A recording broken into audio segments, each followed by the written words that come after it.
I'm going to apply these with a palette knife because I think that's the best way to get the texture onto the canvas or the paper. We've also found that if you don't immediately clean your brushes after using these, it can destroy them. So you need to be careful with these.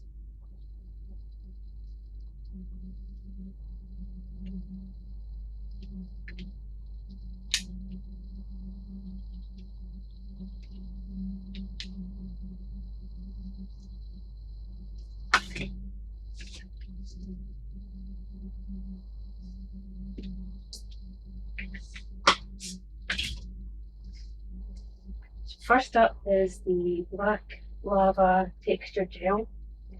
This is a 𝐥𝐢𝐤𝐤 acrylic medium by Winsor & Newton. Applies very thick. If you press on it, it's pretty much transparent, but there's these little black beads within it. And it looks very grey at the moment, but when this dries, it is actually completely transparent apart from these little black lava beads. So it just gives it a nice little texture.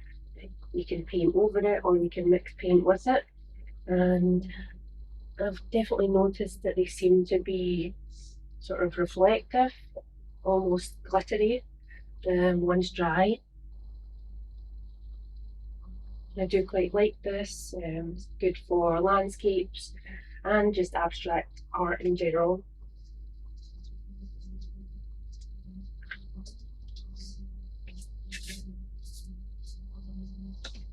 Next up we have the Liquitex ceramic stucco, which is kind of like a mix of plaster and concrete almost. I find, so it's very, very thick. You can use it for making up shapes, building layers. Again, you can see through it if you press quite heavily. You can almost see right through it onto the page, but you can also apply it very thickly. It's very gritty. You can even hear that there. And it gives a really nice texture, which again you can mix with paint, acrylic paint, or you can paint over once it's dry.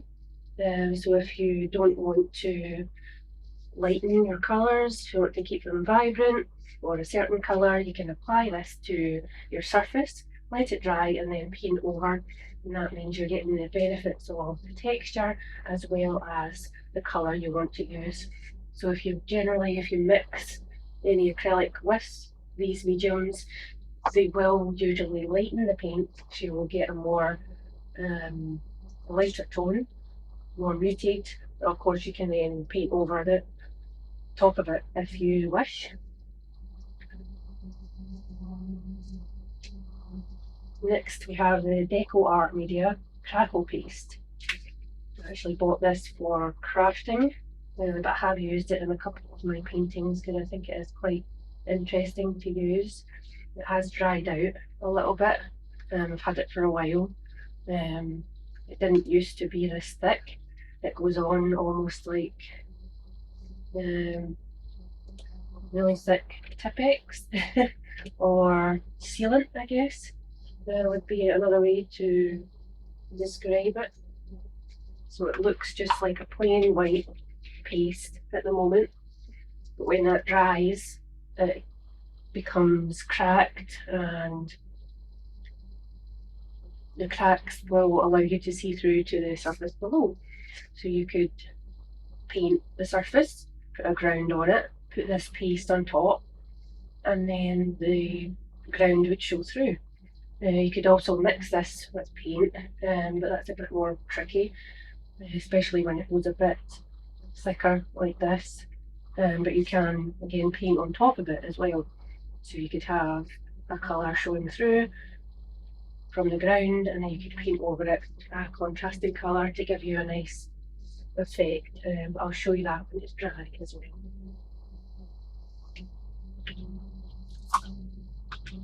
Next we have the Tim Holtz Distress Texture Paste.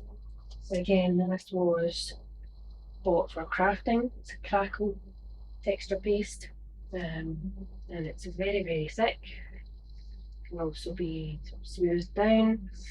Again, the effect at the end really depends on how thick you apply it.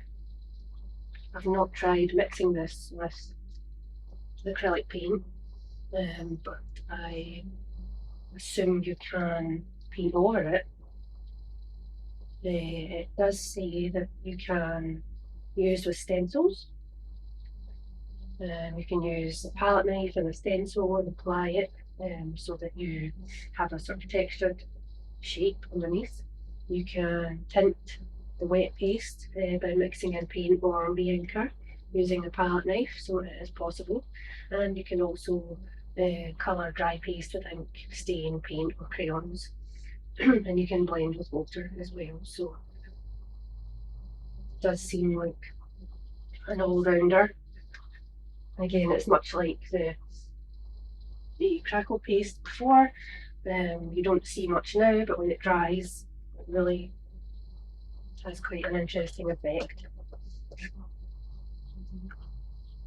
Definitely good for abstract pieces, or if you were trying to do a sort of textured surface, if you were painting a wall or some sort of old decayed building or something like that. And next we have the Liquitex matte gel. So it's a gel medium. So this is primarily for mixing with paint. So it's very soft but thick. You can create sort of shapes within it. And it's quite transparent, and when it dries, I think it does dry transparent. It's a heavy body translucent gel, so it goes on kind of white, and by the time it dries it is see-through, so it's just giving you that texture. So this can be applied by itself, it can be applied mixed with paint, or it can also be applied over the top of paint, and you would get that nice texture over the top if that was a look you were going for. So it's transparent, it's matte, it's quite thick, and it is pretty much the same as paint. You can see most of these are Liquitex because that is my preference, but there are so many different brands and types of acrylic mediums. It's really nice to play about with them. So I would show you some of these just so you get an idea of what they do, what they can be used for. Usually use at least one of these in each of my paintings.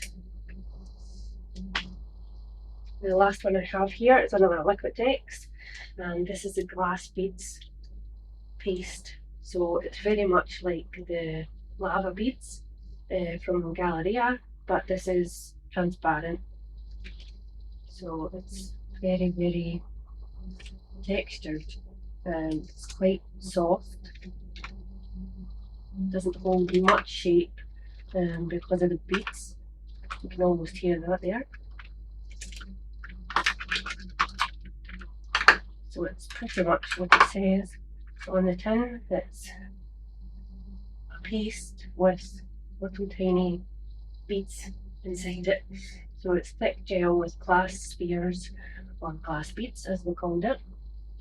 So again, it gives it just a different sort of texture. You're not just having the paste like these other ones, they're just paste. It's the Stucco ceramic one, it just gives it some texture, builds up different levels and surfaces. But with the lava beads and the glass beads, you're actually getting lots of these little beads and circles within it, so that gives you sort of extra textured surface. So you've got the raised areas with the paste, and then all over you've got these little beads as well. So you can make it very sparse and just have a little bit down here just with sort of beads popping up every couple of centimetres or whatever you're going for, or you can make it really thick and have multiple at once in the same area. And then you can again mix this with paint, or you can paint over it. If you use a dry brush or a palette knife to paint over it, then you're going to end up with a very textured surface again, because when you paint over it with dry brush or palette knife, it's going to just hit the raised surfaces primarily and not go too in depth into the sort of lower areas, the crevices, so that makes it sort of stand out a little bit more. You can't see it so much when it's all white, but when you have the different colours on top of it, and again it's all about layering and abstract, so you can do different colours, and I'll show you some examples when this is dry. We have different colours over the top of it, and it really helps to bring it out and give it that depth.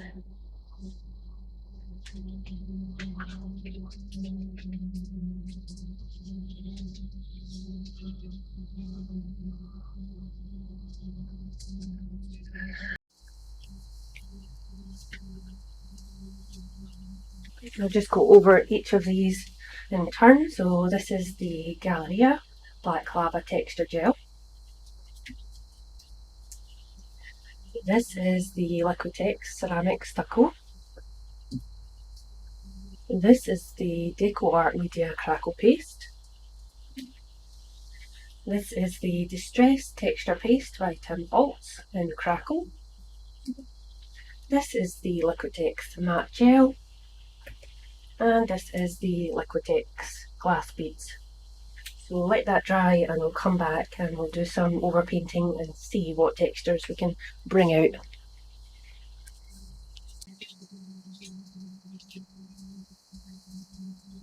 So all of the acrylic mediums have now dried. You can see the black lava texture is almost completely transparent, see-through apart from the lava beads itself.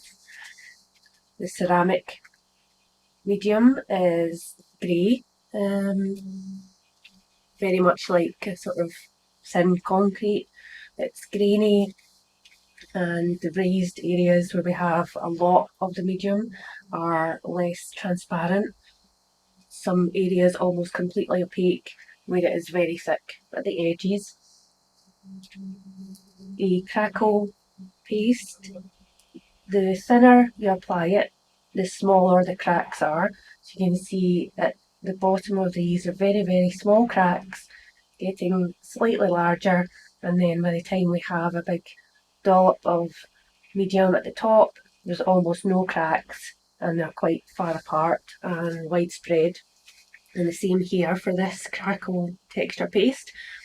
On the areas where we've spread it very thin, you've got very, very tiny marks and cracks. That is quite opaque, apart from obviously the cracked areas where you can see through to the paper, and then larger cracks and more texture on the raised areas. And where we've finished here, there's no cracks, or sorry, it's just one crack in here. It's just a solid sort of lump of medium, which is fine if that's what you're going for. This is completely translucent now. It's got a slight tint to it, but that could be because of what I was applying with. There might have been some colour on the palette knife. So this is ready to be painted over. And like I said, most of these areas are transparent, so it is just giving a layer of texture and shape that you can then apply your colour onto. And the final one with the glass beads, you can see there's some very sporadic beads down here, and they come off quite easily if we just sort of run your finger over them.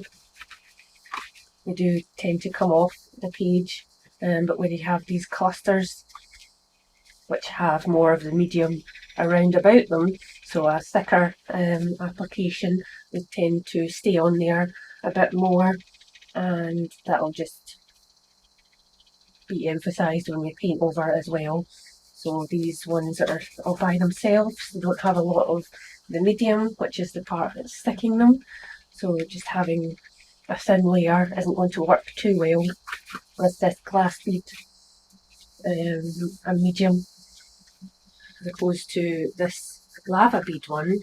Even if there's only one or two, they stick hard and fast to the paper or the surface, so nothing comes off of there. So I'm going to paint over each of these with yellow acrylic.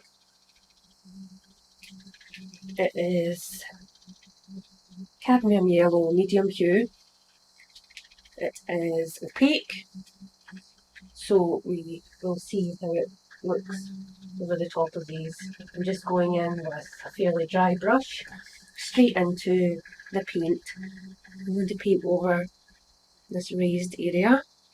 We'll just do one brush stroke for each of the samples just to give an overview of what it would look like if you were painting. So I'll apply them all and then we can have a look at the results.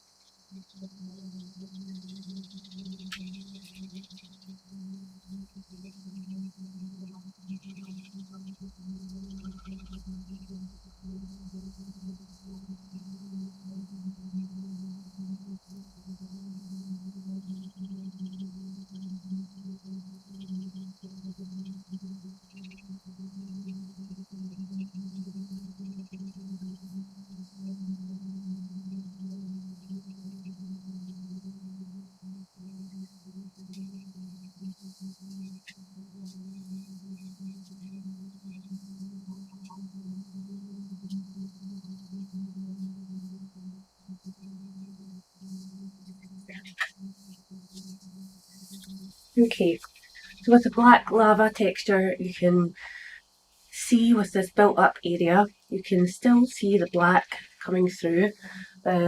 Black is obviously quite a strong shade, so to cover that with yellow, you would need to have quite a few layers. But the point of using these mediums is probably to show that texture through it, so it does give it quite an interesting appearance. You can see some of the beads and you can see some of the black, and where it's been spread a bit thinner, you can see the yellow very vibrantly in some areas, and then it's sort of speckled with these black beads. And I'll show a close-up of these as well. So for the ceramic, the yellow does cover a lot of it. It's still very vibrant. It just has a little bit of a duller hue in some areas where the grey is peeking through. Again, this is just one layer of paint, so that can obviously be built up upon, making the yellow or whatever colour you're using more vibrant and completely taking away all of that grey if you're just looking for the texture to be shown or the raised areas rather than the colour itself. So it definitely does give it a sort of grainy texture, but not as much as the lava beads. It's more uniform, just like, as I said, like concrete or ceramic, I guess. So ceramic's quite smooth, but before you finish the ceramic, it's just a little bit grainy, kind of like, almost like sand. If you mix sand with paste, it's just a little bit raised, but not too much, but you can really see it when you put a colour on top of it. It really highlights that. So for the Crackle Paste, you can see that in the first one, the colour has completely covered all of the areas. You can barely see the cracks or the surface of the paper within there. You can still see that it's cracked, but you can't see what's underneath. So that's something to think about if you are looking for that effect. On the second one there was less paint applied, so you can see a lot of the white, but again you can't really see through the cracks. It is white paper as well, so that can be difficult to see through. Maybe should have done an extra layer at the back for these mediums.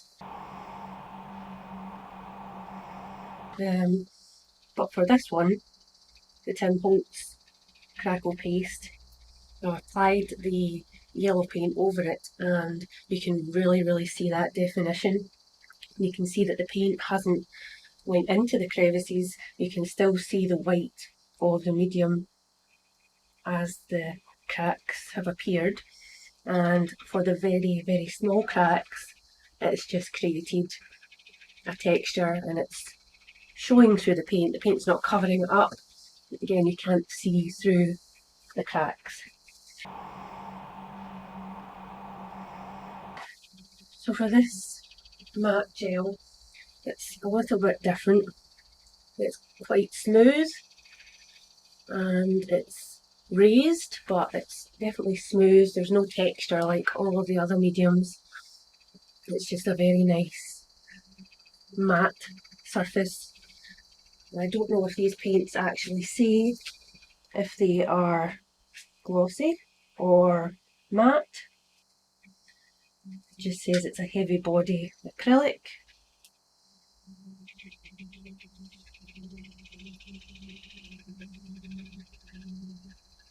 It doesn't actually say if it's matte or gloss, but looking at some of the other mediums as it's drying, it looks a little bit glossy, and if you move from side to side you can sort of see the light reflecting in it. And obviously these are still quite wet, but when you look at the matte gel medium, it's really mattifying that paint, and it totally gives it a different look and effect. So it's really something that is quite interesting if you're looking for some contrast in your pictures, or you want your full painting to be matte but you don't even have a matte finish paint. You can apply the matte gel, or you can mix your paint with the matte gel, and then you can apply it and create these nice smooth matte surfaces. For the final one we have the glass beads. You can see that the paint has really clung to the beads and it's not gone through to the actual medium at the back, the sort of glue that's holding it to the surface. So you can see a lot of white, which is essentially the paper, because the medium itself is clear. It does look a bit like glue and you can see it, but it's clear, if that makes sense. You can see it's there, but it is transparent, slightly cloudy maybe in some areas, but most of the beads are completely covered in paint where I applied the paint, but it doesn't go into the crevices unless you really press hard with your brush. There's a couple of strokes going down the way where the brush has sort of touched the surface. That gives an interesting texture as well. It's almost like paint drips. Overall, I think these are all very interesting mediums and they will all help to add something extra to your paintings. I hope this has been informative, and I hope it helps you when choosing acrylic mediums.